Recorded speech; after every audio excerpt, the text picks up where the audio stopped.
Ah ah. Padré, je n'ai pas dit menteur. T'as pas dit menteur? T'as pas dit menteur? Non, Et voleur? T'as pas dit voleur? alors, Padré, un tout petit voleur. Il faut retrouver la paix dans nos cœurs. Tu vas me faire 3, je vous salue Naomi. Oh, Naomi. Voilà, exactement. Et là je tape sous, je fais ce que tu veux. Oh, oh, oh, oh. C'était dingue. C'était dingue. Vous avez vu ça? La finale, on en reparle, hein. On en parle. On parle de la finale dames. On parle de la finale messieurs. Qui se prépare, qui j'espère être aussi chaude que la finale femme. Ah ouais, non, faut pas qu'on parte dans ce délire. Hein. Oh bah non, mais avec de la tension, de l'ambiance, Tu m'étonnes. Et puis on va parler de la Coupe Davis. On va se retrouver hein, pour la Coupe Davis. D'abord, on se retrouve. Oui, on se retrouve pour Je suis content de l'apprendre. pour la Coupe Davis. On fera un truc, je sais pas quand. Pas jeudi soir, on verra. Ah, tu seras peut-être en train de bosser. Non, jeudi, ça sera plutôt tranquille pour moi. je fais le tirage au sort, mais après. Tu sais, on l'avait fait dans le bistrot avec tous les fous là de. Ah bah, si, je me rappelle. Tiens, on va peut-être refaire ça, histoire de rigoler. Les Aseftiens, la bande des dingues. Bon, voilà, vous êtes là. Salut les gars, content de vous voir à nouveau. Nous aussi, on est contents. Joël. Salut Anthony, salut Vincent, salut Tanguy, Père Malin, salut Obésix, salut Tom. Bon, vous êtes tous là, c'est génial. Bon, alors. Je vais peut-être pas garder la perruque longtemps parce qu'il fait chaud. Il fait chaud. Mais toujours est-il que t'as quelque chose à dire toi par rapport à tout ça ou pas? De quoi? Sur cette finale dame là. On parle de la finale dame. Moi je pense qu'on l'a vu, mine de rien. Tiens, regarde, toi c'est simple. Même... Anthony Cantoboilem, Serena a craqué ou elle avait raison? Après, on va revenir sur la polémique, mais sur l'aspect tennistique, je pense qu'elle a vu un peu ses limites, aussi Serena Williams. Et tu l'as dit très justement, tactiquement, elle n'a pas sorti du grand tennis, elle a voulu surtout jouer dans l'axe. Ouais. Pourquoi dans l'axe? Alors ça c'est sur la finale pour les filles ou pour des garçons. Jouer dans l'axe, ça veut dire que vous n'ouvrez pas les angles à l'adversaire. Donc, potentiellement, il peut mettre moins d'angles ou elle mettre moins d'angles, donc vous allez moins courir. Et c'est là où on voit un peu les limites physiques de Serena Williams. Et là, elle s'est dit, avec ma puissance, et puis l'angoisse qu'elle va avoir, la petite gaminette, la petite japonaise, enfin l'américano-japonaise, c'est bon quoi, je vais passer tranquillos. Donc déjà, je pense qu'au niveau humilité, elle était très très bas. Et comme très souvent, et que de toute façon, elle s'est dit, voilà, elle va pas tenir. Je rappelle juste parce que ce match a été quand même d'un niveau extraordinaire. En dehors de tout ce bordel, ce match a été génial. Avec Naomi Osaka, le premier set, elle le gagne 6-2 hein, en 34 minutes. Ce qui est assez impressionnant quand même, parce que sur une finale comme ça, moi je pensais que ça allait être un peu accroché, tu vois, début de match, et qu'après, Serena, c'est l'US, c'est chez elle, elle allait passer dessus. Mais en fait, elle s'est ratée, surtout sur le début aussi du match. Parce qu'on rappelle que Naomi Osaka fait le break très rapidement, c'est elle qui mène 4-1. Et puis là, elle sert. Serena Williams a 2 possibilités d'effacer son break de retard. Sur la première possibilité, elle te fait un ace à 188 km/h, la Naomi Osaka. Après, elle est puissante. Hein. Elle avait très bien. 1m80. Depuis le début du tournoi, elle avait très très bien servi. Extraordinaire. Et après, sur l'autre possibilité de débreak de Serena Williams, c'est la Serena Williams qui fait une faute directe en revers. Parce qu'à la fin du premier set, tu te rends compte que Naomi Osaka n'a fait que 5 fautes directes en 34 minutes. 5 fautes directes alors que l'autre lui balance des parpaings dans tous les sens, mais dans l'axe. Et alors que Serena Williams, elle a fait 13 fautes directes. 13 fautes directes. 73% de première balle de service pour Naomi Osaka dans le premier set. 38% pour Serena Williams. Sachant que, en plus, pour moi, techniquement, c'est son meilleur et plus beau coup. Hein. Sa technique est pure, c'est là où... Sur le service, c'est là où, logiquement, elle faiblit jamais, quoi. C'est assez dingue qu'elle ait aussi peu servi de première balle. Ouais, et puis après, le deuxième set, bon, vous avez vu la vidéo que je vous ai faite. Sinon, si vous ne l'avez pas vue, je vous invite à aller la voir. Où j'ai décortiqué un peu tout ce boxon. Et on va revenir effectivement sur cette histoire. Vas-y. Tiens, je remonte un tout petit peu. J'ai vu Nicolas Burlet, lamentable qu'est ce Carlos Ramos. Alors, tu vas? Moi, en tant que joueur, il a déjà c'est un bon arbitre. Pas oublier ça, c'est un arbitre qui est là depuis très très longtemps, qui a fait des grosses rencontres. Depuis 1991. Donc, je veux dire, c'est quelqu'un d'expérience, c'est pas un jeune arbitre. Maintenant, il a fait exactement le règlement. Il n'est pas tombé dans le piège d'être à l'US Open, d'avoir Serena Williams en face d'elle. en face de lui, pardon, et d'être sur le central de l'US en finale. Donc pour moi... Avec 23 000 personnes qui Oui, ne veulent bien voir sûr. qu'une seule chose, c'est Gagner. Serena Williams gagner. Donc pour moi non, il a fait le job et il a été hyper correct, pas agressif vis-à-vis d'elle, donc il a respecté le règlement. Alors, sachez que il y a eu cette histoire de coaching. Donc sur le premier avertissement, Carlos Ramos avertit Serena Williams en lui disant coaching. Ce n'est qu'un avertissement. Ce Ce n'est n'est même pas un point de Ce pénalité. n'est qu'un Donc avertissement. c'est juste pour lui dire, maintenant si Patrick Mollo. Mouratoglou te fait des gestes, Alors, je sais pas, ça va, voilà. moi personnellement, en regardant le match, bien évidemment, je n'ai pas regardé Patrick Mouratoglou plus que ça. Toujours est-il que oui, ils l'ont montré après avec des images captées, isolées sur des caméras extérieures. Et là, effectivement, tu le vois qui est là justement et qui lui dit joue dans l'axe, joue dans l'axe, joue dans l'axe. Et lui l'a avoué après le match. Et il l'a dit. Et il l'a dit, Il a dit je l'ai coaché. Et Patrick Mouratoglou Donc, lui dit mais attends, faut arrêter avec cette hypocrisie sur le circuit. Tout le monde se fait coacher par ses entraîneurs sur le bord du terrain. Ok, d'accord. Mais bon, tu t'es fait choper. Parce qu'il faut dire que tu n'étais pas discret non plus. Tu t'es fait choper, c'est tout, point barre, on n'en parle plus, t'assumes. Bon, là, Serena Williams, elle se prend un avertissement. C'est bon, cool, pas besoin de s'énerver. Et elle en fait pas des caisses. Elle en fait pas des caisses. Parce qu'on est au début du deuxième et elle a le break. Elle mène. Donc, pas de problème. Elle est dans une bonne dynamique. Donc. Et puis là, tout d'un coup, là, Naomi Osaka revient, débreak, reprend les devants. Là, Serena Williams fracasse sa raquette. C'est la règle. C'est le règlement. Point de pénalité. Bah, de toute façon, il ne peut pas ne pas lui mettre de point de pénalité parce que c'est ce que tous les joueurs, dès que vous cassez une raquette, vous avez le minimum, c'est l'avertissement. C'est l'avertissement. Mais vu qu'elle avait eu cet avertissement, il est obligé de lui mettre ce point de pénalité. Un avertissement plus un avertissement égale un point de pénalité. Exactement. C'est comme ça. Alors après, vous allez me dire, mais ouais, d'accord, mais bon, quand t'as Kyrgios, Père et tout ça qui te pète 18 raquettes par match, pourquoi on va pas jusque-là? Effectivement, là, ça peut se discuter. Mais sur cette finale, après, quand elle va voir l'arbitre, un changement de côté, à 4-3, changement de côté, et qu'elle repart encore là-dedans, ça veut dire que, Serena Williams ne se contrôle pas. Ne se contrôle pas. Sait qu'elle va perdre ce match. Parce qu'elle n'arrive pas à déstabiliser Naomi Osaka. Alors qu'on peut quand même dire qu'elle a tout essayé. Et alors, tu sais ce que je vais te dire? Je vais te dire que, en fait, quand tu es joueur, très souvent, à un moment, tu t'énerves. Le premier truc, c'est ta raquette. Après, tu essaies de te trouver une excuse. Tu essaies de trouver quelque chose extérieur sur lequel, tu vois, tu peux te relâcher. Là, elle pète sa raquette. Qu'est-ce qu'elle fait? Bah, le premier qui arrive, c'est l'arbitre. Elle est obligée de se lâcher un petit peu sur lui. Effectivement, peut-être que ses mots dépassent un peu sa pensée. Mais elle tombe dans le piège où il aurait fallu, en plus avec son expérience, essayer de trouver un petit peu de recul, retrouver du calme. Mais c'est là où... Elle a essayé, hein. Oui, on voit à la fin, mais elle n'y arrive pas. Elle est dans une fureur intérieure. C'est là où tu as raison, c'est qu'elle se rend compte qu'elle perd la main sur le match. Elle n'y arrive pas. Et elle se dit, bon, bah, peut-être que c'est mon va-tout, ça va déstabiliser la petite jeunette. De toute façon, je suis d'accord. Isabelle Miquet qui dit on ne peut pas laisser un joueur ou une joueuse traiter un arbitre de menteur et de voleur. C'est juste pas possible. Mais je suis complètement d'accord. Mais tennis. après, voilà, vous voulez, ce qui me gêne là-dedans, c'est que, Serena Williams est tellement adulée, en plus, aux États-Unis, que de toute façon, la fête était faite pour elle. Tout le monde était là, hein. Il y avait Billie Jean King, les Chris Evert, tout ce que vous voulez. Tout le monde voulait voir Serena Williams gagner parce que tout le monde pensait que Naomi Osaka ne supporterait pas cette pression.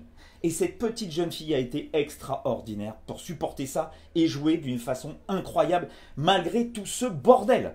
Le public sifflait, c'est faute. Ouais, parce que je ne sais pas si vous vous rendez compte. Il ne faut pas oublier qu'aux États-Unis, la plupart des tennis, ils vont à Roland. Roland, c'est quand même hyper calme. À l'US, vous avez constamment du bruit, du brouhaha. Parce que les Américains, ça fait partie, c'est un show. Comme ça. Ils respectent pas forcément les joueurs. Mais maintenant, voilà, quand vous êtes dans cette dynamique-là, vous êtes concentré dessus, vous le savez.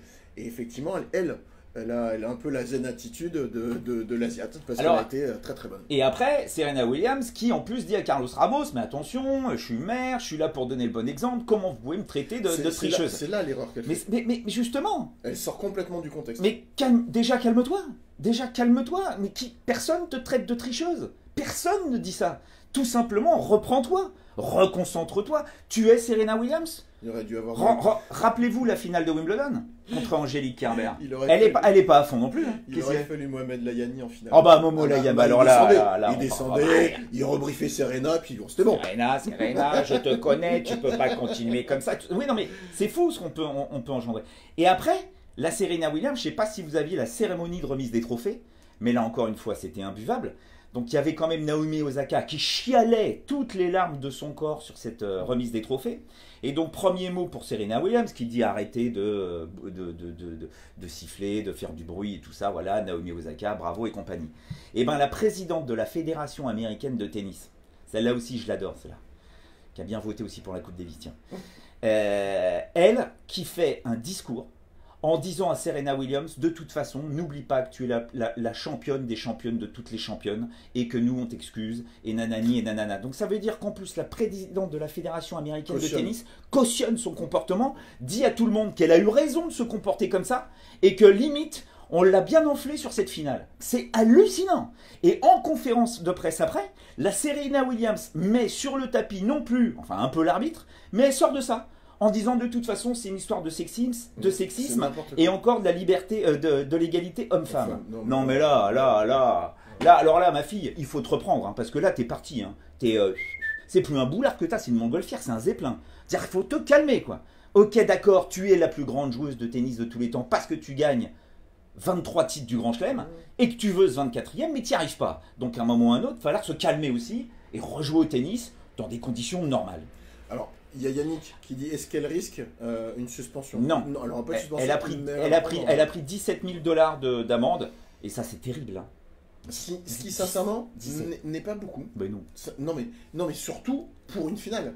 Quand tu te rappelles la petite erreur de Jared Donaldson à Monte Carlo, où il s'énerve un petit peu contre l'arbitre et tout ça, il prend quasiment 10 000 €. Oui. Alors que c'était un premier tour de Monte Carlo. Elle en prend 17 en finale. 17 000 $, bon, ça va. Alors après, bien évidemment, hein, elle va nous en faire un film. Hein.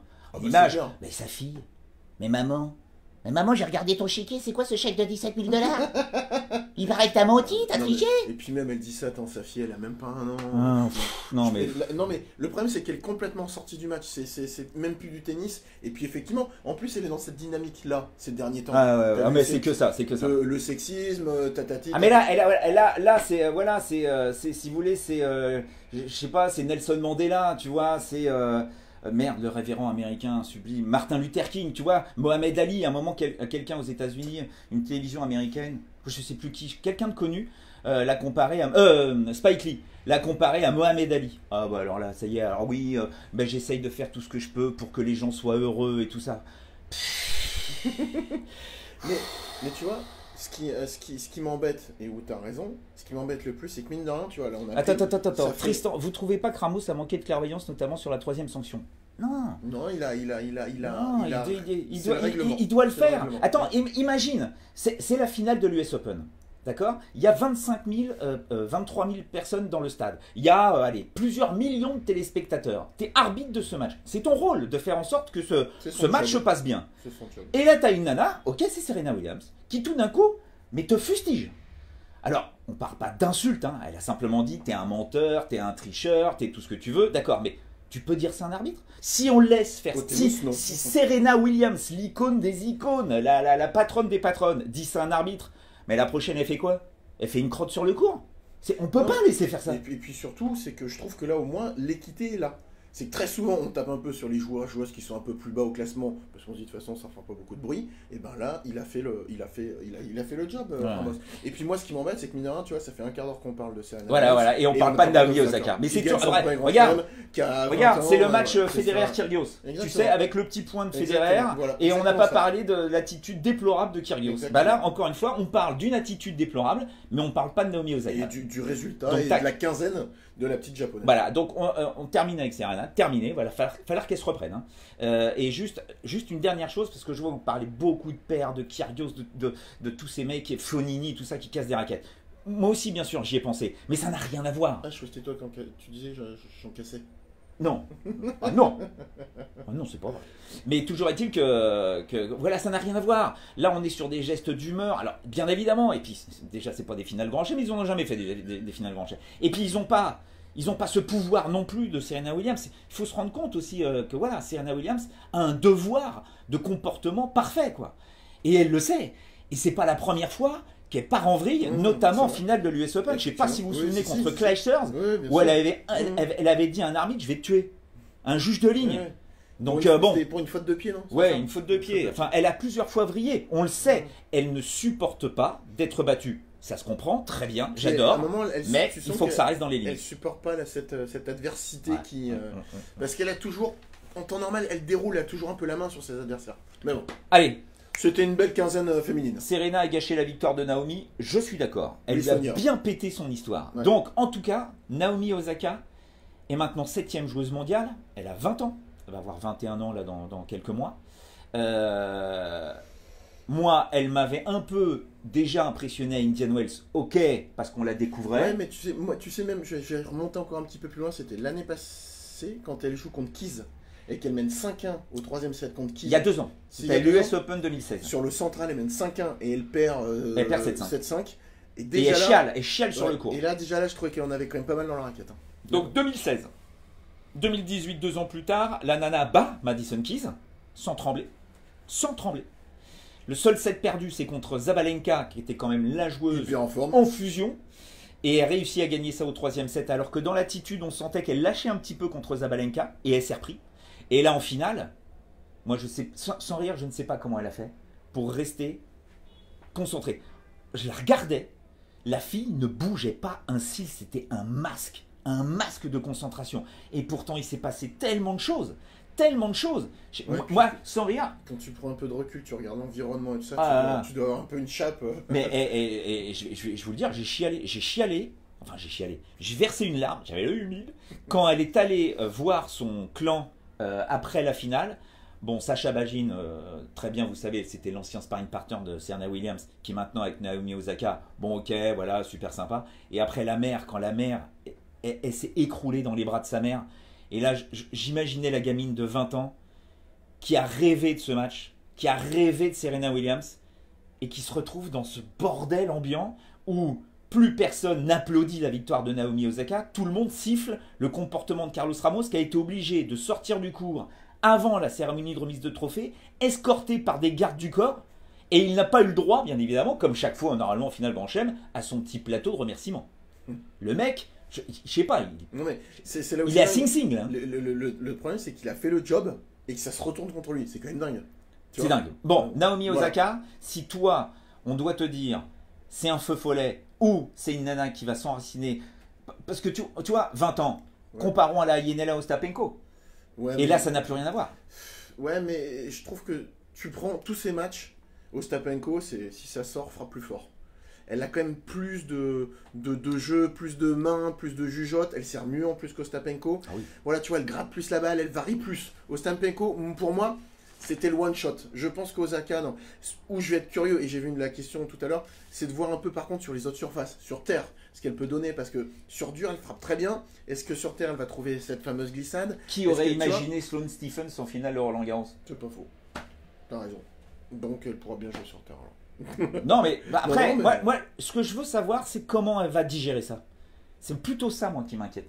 C'est comment elle va digérer ce titre de l'US Open qui, normalement, doit être du pur bonheur, et ça a été un cauchemar. Donc comment elle va le vivre, ça? Parce que là, rendez-vous compte que là, elle part en Asie. Hein. Elle va jouer le circuit asiatique, où là, elle est... autant vous dire que les Japonais l'ont...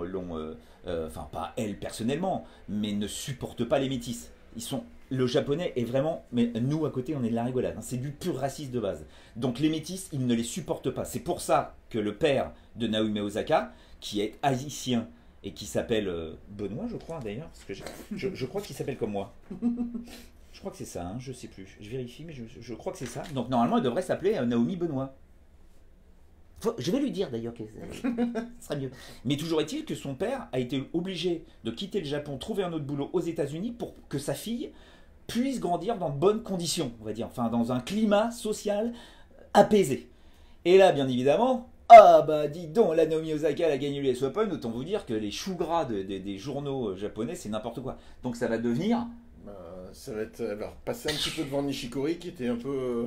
Ah, c'est François, pardon, c'est François. Laurent Georges, ouais, c'est ça. Je croyais que c'était Benoît, mais non, c'est François, le papa. Enfin voilà, donc Naomi Osaka. Moi, je pense qu'elle va avoir sa place dans le top 10. C'est pas du one shot à la Ostapenko. Parce que vous vous rendez compte que là, dans le top 10, parce qu'on n'a pas encore rejoint le classement The Race, vous savez, là, qu'on calcule, qu'on remet à zéro à chaque début d'année, on vous rappelle que Caroline Garcia est toujours, enfin, elle est pas toujours, est quatrième mondiale. Ouais, c'est hallucinant. Quatrième mondiale. C'est dingue. Ouais. Parce que, bien évidemment, tous ces plus gros titres arrivent là, maintenant, là, dans les semaines à venir. Elle n'a pas réussi à en profiter. Hein. Mais bon, elle n'a rien fait. Elle n'a rien fait. Donc ça veut dire que toutes ces joueuses peuvent dégringoler. Je pense à des joueuses qui sont dans le top 10 et qui peuvent très vite en sortir. Naomi Osaka, peut-être même sans rien faire, va se retrouver 5e, 4e joueuse mondiale. Et vu la performance qu'elle a faite, je pense que c'est tout à fait possible. Moi, je la vois bien assise dans le top 10. Bon, allez, on y va. Ok, toujours. Sans rien. Pardon. Marco, Dubaï. Ciao. À Dubaï. Oh, il est en train de bosser, mon Marco, les boules. Finale, messieurs. T'avais dit qui en finale déjà? Nadal. D'accord. Contre? Djoko. Non. Ouais. Ah si, Djoko je l'avais mis. Attends, non, commence pas à me mettre des doutes. Hein. Non, bah moi je pense que ça va être. Non, le Djoko, c'est le Djoko que j'avais mis, mais contre Nadal. Ça va être le feu. Je pense que ça va être le feu parce que automatiquement on va avoir cette opposition du gros service et gros coup droit de Del Potro et la base du jeu actuel de Djokovic qui défend, qui est sur sa ligne, qui défend, qui t'entend vient mettre ce fameux contre. Donc je pense qu'on va avoir un gros match. Si on regarde depuis le début de cette quinzaine, donc on se rend compte que de toute façon tous les deux ont passé le même temps sur le court. Il n'y a quasiment aucune différence, donc on va pas jouer là-dessus. On ne jouera pas non plus sur la chaleur. Logiquement, le toit sera fermé. Il fait encore un temps pourri là aujourd'hui, donc pas de chaleur, pas d'humidité, toit fermé. Bon, qui s'avantage? J'en sais rien. Non, il joue aussi bien. Non, ça n'apportera rien. On rappelle que Del Potro a servi 70% de première balle de service depuis le début du tournoi. C'est monumental. Djokovic, 65%. Ouais, mais c'est moins impressionnant, c'est moins de points gratuits, moins d'ace. C'est ça. Mais c'est là. Voilà. Lui, il a plus. En fait, il vient servir un peu plus à effet, ouais. Avec un peu plus de sécurité, alors que Del Pot, lui, il écrase pour faire l'ace. Donc c'est là la différence. Quoique contre Rafa, tu te rends compte qu'il a encore fait comme l'an dernier en demi-finale, pareil. Il a bien servi sur les extérieurs dans la diagonale des égalités pour le sortir du court. Tu vois, il variait. Ouais, mais non, il joue un gaucher. Ah oui, mais bon, tu vois, il n'est pas non plus. Ouais, mais tu joues un gaucher, étant droitier, tu vas tout de suite aller chercher un peu plus le slice, tu vois. Logique. Donc ça, il a très bien fait. Après, tu te rends compte que Del Potro a remporté 82% de ses points sur première balle depuis le début de la quinzaine. Extraordinaire. On va dire que le seul qui a la capacité de relancer le service de Del Potro avant cette finale, c'était Nadal. Pas de chance, Nadal se blesse. Mais après, le problème, c'est que Djoko, c'est le meilleur relanceur du tournoi. Donc le service de Del Potro, je pense pas qu'il va passer beaucoup d'ace. Et puis j'ai envie de dire, contre Rafa, c'est pas faux, mais Rafa se met tellement loin derrière qu'il avait un deuxième coup de raquette qui était potentiellement assez simple. Alors que Djoko, tu vois, il est à 1 mètre de sa ligne. Voilà, Djoko, il va plus être en opposition qu'un Nadal. Donc moi j'avais annoncé Djoko au bout. Et je pense que sur la longueur... T'avais dit Osaka toi aussi, hein? Non, j'avais dit Serena. Ah, t'avais dit Serena. Ça me fait mal, mais j'avais dit Serena. Mais je vois, sur la longueur, tu vois, ça... Voilà, sur un set, peut-être que Del Potro 2-7, mais sur la longueur, Djoko, moi je le sens passer. Attends, je vois juste un truc, il y a Stéphane Cocorel qui dit... Kouakou, voilà la relève. Ah oui, un petit... qui a gagné Cassie. Enzo Kouakou qui a battu Hugo Humbert en finale de Cassie. D'ailleurs, attends, je regarde juste quelque chose, excusez-moi. Et pareil, hein, Enzo, il fait une super saison, enfin un super été comme Hugo Humbert, et tous les deux ont fait une progression monumentale au niveau du classement. Kouakou, il part quand même de beaucoup plus loin que Hugo. Hugo, demain, il sera 104. 104. 104 mondial, hein. 20 ans, hein, mine de rien. 104. Pas mal, hein. Enzo, il a quoi, 23? Ouais, il doit avoir 23 ans. Plus, ouais. Un truc comme ça, 23, 24, pas plus. Mais bon, c'est... Il est 326 là. 326. Donc il partait comme ouais, mais bon, ça, c'est bien parce que là, tu te rends compte qu'il y a une petite émulation entre tous ces mecs là, en train de se dire, bon sang de bois, on va y arriver quoi, on va y arriver, il faut qu'on y arrive. Alors, qui va y arriver sur la finale? Moi je te dis, moi je joue Del Pot, Djoko. Djoko sur la longueur, 4 ou 5-7. Parce que tu parles du service, effectivement. Il y a aussi ce fameux deuxième coup de raquette qui est très important pour Del Potro, où il va faire le jeu avec son coup droit, où je trouve que c'était hyper intéressant. On avait des doutes sur le revers et le poignet de Del Potro. J'ai trouvé qu'il jouait vraiment bien. Très bien, Nadal, très bien, très bien. il recouvrait pas mal, il passait très peu en slice, Ouais. il accélérait même, donc j'ai trouvé ça très intéressant. Mais la solidité, je vois là la solidité de Djoko quand même. Djoko, Franck qui dit Djoko rejoint Sampras au nombre de titres de Grand Chelem s'il gagne ce soir. 14. 14 Grand Chelem. Tous les Masters 1000. Ouais, tout. Le Masters, on n'en parle même plus du Masters tellement il en a gagné. La Coupe Davis. Bah, Il lui manque l'Olympique, mais il a quand même une médaille de bronze quand même.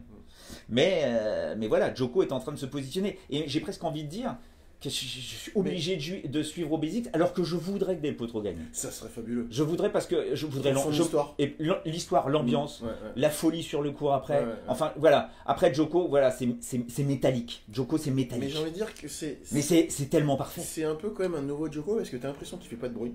T'entends pas vraiment parler de lui. Non. Ils sont envoyés Wim, ils sont envoyés Cincinnati.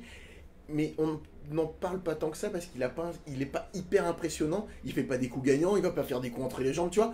Mais il y a une solidité sur sa ligne de fond de course, c'est Mais, impressionnant. et en plus, je trouve qu'il est très discret par Ouais, rapport c'est ça. à l'attitude Ouais. par rapport aux autres. Vous voyez, Delpo a quand même beaucoup. Bon, il a toujours son.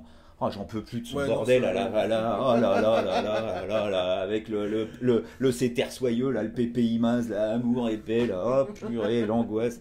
Tiens, je vais remettre la tonsure du curé. Mais toujours est-il que j'aimerais Delpo, mais je me rends compte que voilà, Del Potro sur son deuxième coup de raquette après un énorme service, qu'est-ce qu'il va faire? Il va balancer une mi de côté coup droit, il va balancer une mi de côté revers.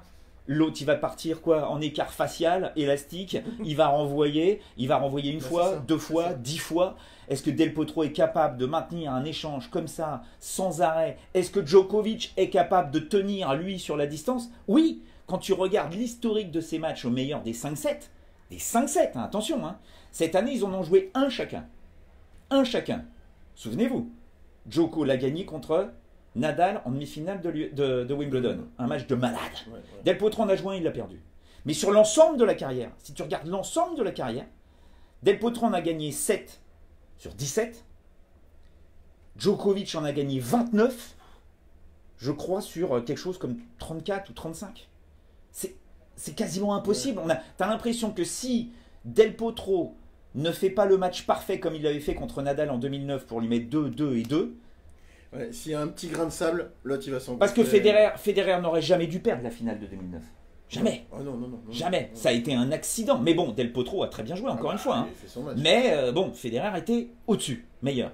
Là, on ne peut pas dire que Del Potro est meilleur que Djokovic. On peut pas.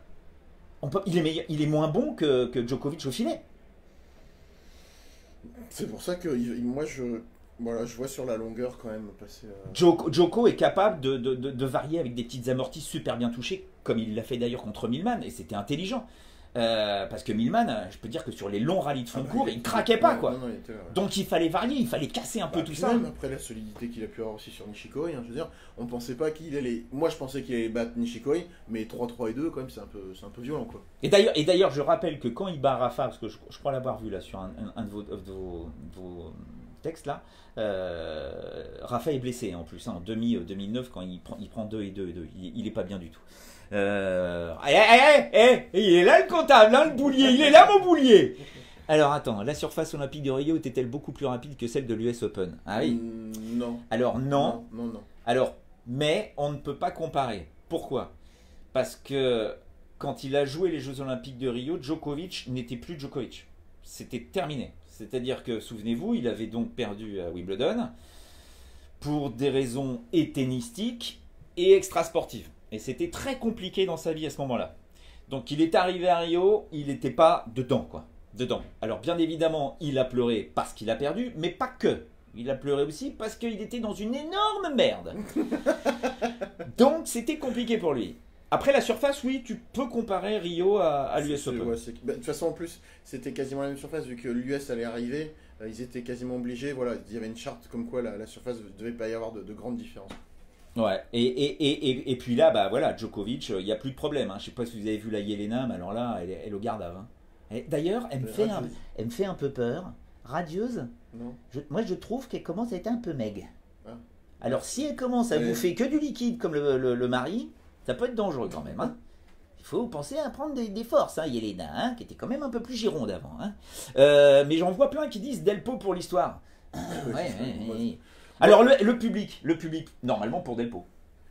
Ouais, bah il y a toute la partie hispanique qui va, voilà, qui va être là. Alors vous allez me dire, ah ouais, Djokovic, ah la vache, il va avoir le public contre lui. Souvenez-vous de sa finale contre Federer. Souvenez-vous de cette finale honteuse où le public, comme Serena Williams contre Naomi Osaka, le huait. Il avait dès qu'il gagnait un point, il y avait silence. Dès que Federer gagnait un point, c'était l'apocalypse dans le stade. Donc on sait qu'il est capable de supporter ça. Ils s'en fout. Ça glisse sur lui. Non, puis il est un peu en mission, quoi. Ouais, ils sont tous les deux en mission. Après, voilà, malheureusement, on est tous les deux d'accord sur Djokovic. Ça va pas se jouer à beaucoup de choses, mais moi, comme je dis, sur la longueur, je vois Djoko. Ok, bon, ça c'est dans pas longtemps. Et c'est à 22 h en français. Voilà, et on se retrouve après, dans la semaine. Donc on essaye jeudi, je vous tiendrai au courant. On essaye de se retrouver jeudi à Lille avec les Aseftiens pour parler de la Coupe Davis. On en parle rapidos. Donc, on rappelle, ce qu'on avait dit, voilà, que donc il y en a plein qui m'ont mis après la chatte à Dédé, c'est le Puma à Noah, enfin c'était parce que c'est vrai que c'est quand même énorme. J'ai regardé ça. C'est dingue. Toutes les grosses équipes, il n'y a jamais eu numéro. Souvenez, depuis que Noah est là, hein, contre le Canada, souvenez-vous contre le Canada, pas de Raonic, contre les Tchèques, pas de Berdych, contre le Japon, pas de Nishikori, contre l'Angleterre, pas Murray, contre la Serbie, pas de Djoko. Contre l'Espagne, pas Rafa. Nadal.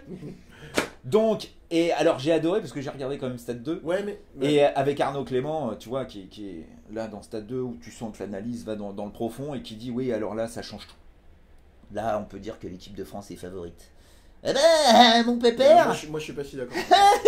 C'est pas si évident que ça. Hein. Et on en a parlé, pas forcément dans un live. Et pour moi, j'ai peur que ce soit peut-être la fois de trop à Lille. Comme on en a un peu parlé. Rafa ne venant pas, le public, est-ce que les 27 000 places, il va falloir les remplir sur les 3 jours? Première chose. Deuxième chose, les Espagnols, effectivement, Carreño Busta a abandonné à l'US, Bautista Agut n'a pas joué à l'US, qui vont aller chercher pour remplacer Rafa? Albert Ramos. Qui n'est pas non plus le meilleur joueur sur dur, mais moi, je serais les Frenchies, je serais pas non plus hyper confiant, parce que sur un malentendu... Et il va y en avoir. Ça peut être parce que là, automatiquement, vu qu'ils vont être favoris, ils vont se mettre encore un petit peu plus de pression.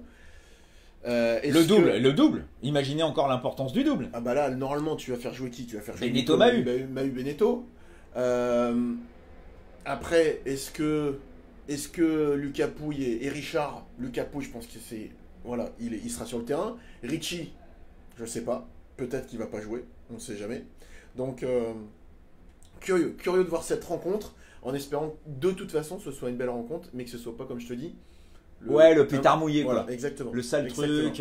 Exactement. Bon, on verra, on vous tiendra au courant. De toute façon, je ferai des vidéos sur Yahoo aussi tous les soirs pour vous raconter ce qui s'est passé. Et puis, je finis juste. Chose importante, dernière peut-être rencontre de l'équipe de France, donc en France dans ce format-là. Noah, potentiellement dernière rencontre. Donc tu vois, il y a quand même pas mal de choses autour qui font que ça pue. Pour moi, je trouve que ça pue. Est-ce que tu penses que Benoît Paire peut jouer? Peut être sélectionné. Moi, alors, tu me connais, je suis un peu sanguin et tout ça. Déjà, pour moi, il n'aurait pas dû être en équipe. Je ne parle pas. Tu pardonnes pas. Je ne parle pas de ses résultats. Il a eu des bons résultats. Les Jeux Olympiques. Mais voilà, moi, rien que par rapport. Et peut-être que voilà, on a le droit à l'erreur. Ça arrive dans l'équipe de France de foot. Il y a des joueurs qui sont revenus et tout ça. Mais je trouve que par rapport à ce comportement-là, ça aurait été sa sanction. Tu vois ce que je veux dire? Il a sa chance, cette opportunité d'entrer. Ben non, mon coco. Il y a 2 ans, sans être vulgaire, tu nous as un peu chié dans les bottes au JO. Et ben, tu avais cette opportunité. Et ben non, on te met pas dans l'équipe. Voilà, moi, ça aurait été mon discours. Je pense qu'il y a des joueurs qui jouent assez bien aussi pour être à sa place. Ah oui, enfin, je sais pas, moi, je pense à un Jérémy Chardy, tu vois. Voilà, Jérémy Chardy. Qui est toujours là. Qui est en plus sur dur, qui est un bon soldat. Voilà. Donc voilà, personne. Voilà. Chacun, voilà. Enfin bon, après, c'est peut-être la dernière nono. Hein. Après, maintenant, il est intégré dans l'équipe. Effectivement, potentiellement, sur dur. Je dis, pourquoi pas jouer. Bon, avant de se quitter, on vous rappelle qu'on a Stéphane Houdet et Nicolas Payfer qui ont gagné le Masters 1000 préparatoire à l'US Open en double. Malheureusement, ils n'ont pas gagné la finale hier, ils étaient en finale en double. Ils ont joué sur le Arthur Ashe. Ils ont joué sur le Arthur Ashe après la finale d'âme. J'ai trouvé ça absolument génial. J'ai trouvé ça génial qu'on puisse leur permettre de le faire. Alors attention, je ne dis pas ça pour Roland Garros, ça n'a rien à voir, parce que c'est très compliqué pour eux de jouer sur terre battue. Ouais, puis ça abîme le cours. Voilà, et vraiment, faut pas mettre ça en avant. Mais que l'US Open ouvre ça, ça devait être énorme. Ça devait être énorme. Je vais l'appeler, Steph, je vais essayer de lui dire de passer avec Nico pour qu'il nous raconte ça, parce que ça a dû être un énorme moment, ça. Mais bon, ils l'ont perdu, et sachez que Payfair avait battu Stéphane Houdet en quart de finale, et après Nico a perdu en demi. Match super accroché, mais malheureusement il a perdu. Et puis bien sûr, parler aussi, Eric il a raison, je l'ai vu passer de la petite Clara Burel. Clara Burel, finale à l'Open d'Australie, finale à l'US Open, elle a quoi, 17 balais? Gagné l'Australian Open. Elle a gagné l'Australian en début d'année. Mais non. Non. Mais non, elle perd en finale. Non, je crois qu'elle a Merde, dites-nous. Non, pour moi elle perd en finale. Hein. Je sais plus, j'ai un doute. Tu m'angoisses là. Mais non. Mais toujours est-il que voilà, super performance, rien à dire là-dessus. Bon, les garçons, ça a été un peu compliqué, ça s'est pas très bien placé. Et puis bon, Kiki, alors je vous ai vu, vous êtes tous avec Kiki en finale, en double. Oui, bon, bah oui, génial, super. Après, sa partenaire est numéro 1 mondial, Babos. Babos. Elle est les 6. Et puis, c'est une très bonne serveuse. Elle joue pas mal au filet, elle frappe bien dans la balle. Bon bah voilà, après elle fait le job. Hein. Écoutez, moi je parle déjà, je parle pas de Mahut et Herbert quand ils gagnent des tournois du Grand Chelem, donc pourquoi je vais parler de Kiki? C'est du double. Cela dit, juste petit aparté, notre ami Jack Sock, mine de rien, il s'en est remis en compteur là. Donc je pense qu'il va vraiment arrêter le simple pour se mettre qu'au double. Et t'as vu, cela dit. T'as vu qu'il a fait le doublé, hein, Wimbledon, US Open, avec le frère Brian. Et son entraîneur, c'est quand même, c'était un spécialisé, c'est Mark Knowles. Oh, vache. Donc bon, je pense qu'il va peut-être arrêter le simple. Elle perd en finale. Ah, merci, pardon. Ah non, mais attends, tiens, tu vas me faire, qu'est-ce que tu dois me faire? 3, je vous salue Naomi, ok? Bah tu m'en feras 5. Non mais c'est pas possible ça. Bon, les loups d'amour. Merci à Tenix de nous super suivre. Finale, et n'oubliez pas, oui. J'ai dit que Djokovic allait gagner, donc, vous connaissez la formule. Et alors là, si ça se passe, ça va être Del Po, non, comment c'est quoi leur chanson? Non. Del Po. Mais bon, ça sera Djoko en 5. T'as pas fait chanson à l'école, toi? Non, puis tu sais, hier c'était mes 41 ans, et je suis un peu. Voilà. Attention à l'essai go Julien. Oh la vache, t'as levé le bras. Oh ah non, oui, il fait chaud. Non, mais il fait une chaleur. Il fait une chaleur de 2. Il fait une chaleur de 2. Merci. Salut. Ciao, allez, à jeudi probablement. Rexona.